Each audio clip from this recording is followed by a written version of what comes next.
Hello mga boss, this is Niala TV at for today's video mga boss, i-reveal ko sa inyo yung aming resibo ng ilaw kung magkano nga ba yung inaabot. At nag-aircon kami palagi at inoon namin to mga boss sa 27 degrees Celsius. Laging naka-on yan mga boss sa 27 degrees Celsius kapag nandito kami sa kwarto. Yan. Tapos mga boss, lagi naming inoon ang electric fan na naka number 1. Yan. Para yung lamig mga boss is pumunta agad dito sa aming higaan. Yan. Meron din kaming TV, dalawang TV namin. Isa dito, tsaka isa sa sala. Tapos meron din kami mga laptop, yan, speakers, in-charge na mga cellphone. So papakita ko sa inyo ngayon yung aming bill ng kuryente kung magkano nga ba. Let's go! Sa sala ko pala linalagay yung aming bill ng kuryente mga boss para hindi ko makalimutan na bayaran. Ayan. So ito yung isa namin TV. Ayan. So meron din kaming electric fan dito. Ayan, mga rechargeable fan.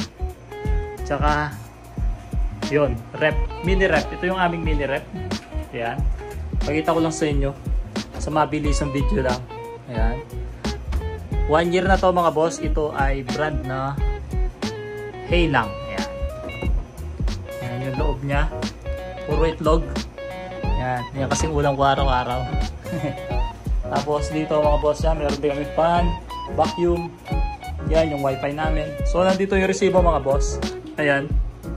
Papansin nyo mga boss, ang aming bill ng kuryente is tumataginting na 2,631. 1 month yan mga boss. Last 2 months, hindi kami nag-aircon. Yung bill lang namin is nasa 1,400 lang, 1,300 ganon. So ngayon nag-aircon na kami dahil summer nung last month. Lagi mainit. Ayan. So napilitan akong mag-aircon ni Mrs. tuwing hapon tsaka gabi. Ayan. Halos 12 hours yung on ng aming aircon na naka 27 degrees Celsius sa isang araw. Ayan.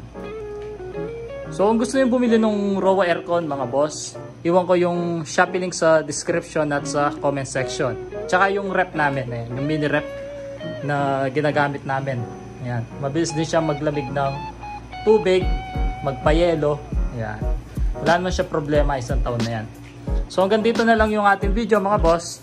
Thanks for watching. Like this video at mag-comment kung may katanungan. Bye!